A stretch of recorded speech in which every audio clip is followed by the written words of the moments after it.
twisting pronunciation to brain bending grammar, English can be a minefield for non native speakers. Let's explore the most challenging obstacles. अल्फाज की मुश्किल तरीन अदायगी से लेकर दिमाग खराब कर देने वाली ग्रामर तक इंग्लिश जो है हमेशा से गैर मुकामी बोलने वालों के लिए एक मुश्किल चीज़ रही है। आइए देखते हैं कि ऐसी कौन सी चीज़ें ऐसी कौन सी मुश्किलात हैं जो हमेशा जो है वो चैलेंजिंग रही हैं। Hi everyone, welcome to our channel. Here you will learn so many skills in English language. Today we are going to discuss in English about how to pronounce correctly. So let's get started. आज हम discuss करने जा रहे हैं कि अल्फाज को सही तरह से किस तरह अदा किया जाए। To read a sentence with correct pronunciation, follow these steps. Number 1. Break down the sentence. Divide the sentence into individual words and phrases. Number 2 is identify word stress. Determine which syllables in each word are stressed, are emphasized.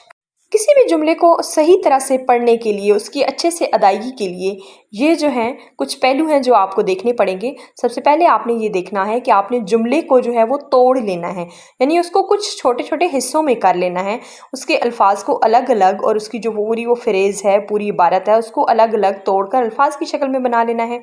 फिर उसके ऊपर आपने देखना है कि अब इनकी अदायगी कैसे होगी।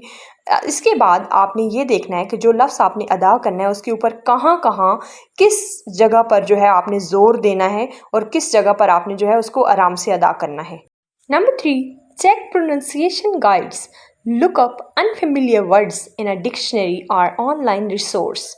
Example given is Merriam-Webster or Cambridge Dictionary for pronunciation guidance. इसके लिए जो प्रोनंसिएशन गाइड्स हैं, जो अदायगी के लिए मुख्तलिफ आपको गाइडलाइंस मिलती हैं, रहनुमाई मिलती है मुख्तलिफ बुक्स से या ऑनलाइन, उन चीज़ों को देखें और इनके अंदर उन अल्फाज को लाजमी देखें जिनसे आप फेमिलियर नहीं हैं, जिनको आप पहले से जानते नहीं हैं। तो वो आप डिक्शनरीज़ के ऊपर देख सकते हैं, जैसे कि मैरियम वेबस्टर या फिर कैम्ब्रिज डिक्शनरी है।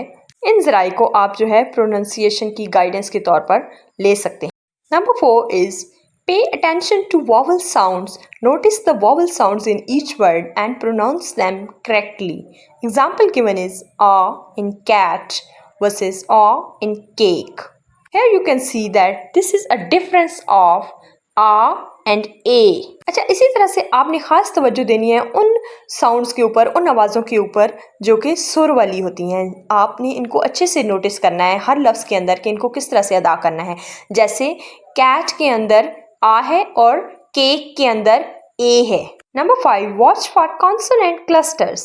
Be mindful of consonant combinations. Example given is th in this or ch in church. इसी तरह से आपने जो उन अल्फाज के ऊपर भी गौर करना है, उन अल्फाज के ग्रुप के ऊपर भी जो कि बेसुरे जिनको कहा जाता है, जिनको कॉन्सोनेंट कहा जाता है, उनके ऊपर भी गौर करना है।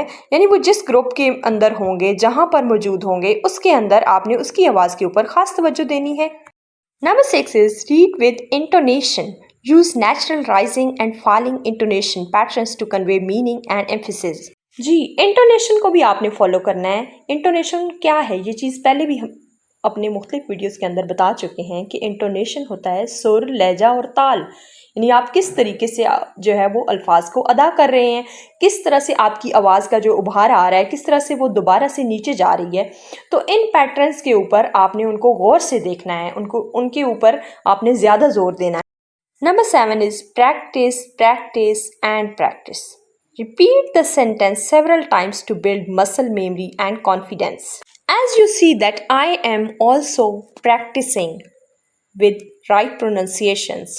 And I find this platform much better for me as compared to other platforms because here I feel myself comfortable to speak English. जी, अगली चीज़ है प्रैक्टिस, प्रैक्टिस और प्रैक्टिस। यानी मश्क कीजिए बार बार उन अल्फाज की जो कि आपको मुश्किल लग रहे हैं। उनके ज़रिए से अपनी जो आपकी मेमोरी है, उसके मसल हैं, उनको एक्टिव कीजिए। अपनी ज़ुबान के जो मसल हैं उनके ज़रिए से उनको आदी कीजिए इन अल्फाज का, और एतमाद के साथ जितना आप करेंगे उतना आपके अल्फाज में बेहतरी आएगी। आप एक दफ़ा करेंगे आपको थोड़ा सा अच्छा फील नहीं होगा, आप दूसरी दफ़ा करेंगे आपको थोड़ा बेहतर लगेगा, अगली दफ़ा करेंगे आपको उससे बेहतर लगेगा, और जितना आप बार बार करेंगे उस चीज़ को ये आपको बेहतर लगेगी। और मैंने ख़ुद इस चीज़ को यानी बहुत अच्छा पाया कि ये बहुत अच्छा प्लेटफॉर्म है जहाँ पर आप जो है अपनी प्रैक्टिस जो है वो कर सकते हैं।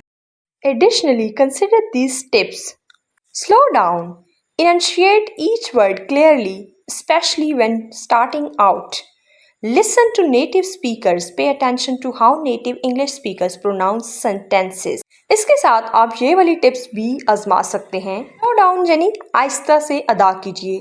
इनशिएट ईच वर्ड क्लियरली, हर लफ्ज़ को बहुत ही क्लियर अंदाज में बयान करें, स्पेशली ख़ास तौर पे जब आप शुरू कर रहे हों। इसके अलावा आप जो मुकामी स्पीकर्स हैं, जो इंग्लिश बोलने वाले हैं, उनको सुनें, उनके ऊपर तवज्जो दें और ये देखें कि वो लोग जो हैं वो अपने अल्फाज की अदायगी को किस तरह से कर रहे हैं, उनको कॉपी करने की कोशिश करें। Record yourself, record your own reading and listen to identify areas for improvement. बहुत ही अहम बात कि आप जब भी इंग्लिश बोल रहे हो ख़ुद को रिकॉर्ड करें और देखें कि कहाँ कहाँ पर आपको जो है वो बेहतरी की ज़रूरत है। उन एरियाज़ को देखें, उन लफ्ज़ों को चेक करें, उन जुमलों को चेक करें जहाँ जहाँ पर आपको लगता है कि ये चीज़ जो है वो अभी सही नहीं है। Remember, correct pronunciation takes time and practice to develop. Be patient and persistent. एक बात हमेशा याद रखिए कि जो अच्छी प्रोनाउंसिएशन है ये हमेशा वक्त लेगी मश्क करने के लिए, कि वो आप किस तरह से उसको डेवलप करते हैं, किस तरह से उसको पैदा करते हैं, किस तरह से बनाते हैं। और इसके साथ ही सब्र रखिए और मुसलसल जो वो मश्क है वो उसकी करते रहें। Don't forget to subscribe our channel and hit the notification bell on all, as we are trying to bring you the best stuff in English language free of cost. Channel को लाजमी सब्सक्राइब कीजिएगा और notification bell को all पर set कर लें। हम आपके लिए बहुत ज़्यादा मेहनत कर रहे हैं कि आपके लिए जो है वो फ्री में इंग्लिश लैंग्वेज का ये जो कोर्स है इसकी मज़ीद चीज़ें भी लेकर आएँ। Hope you find this video beneficial for you. Thanks a lot for watching. God bless you. Bye bye.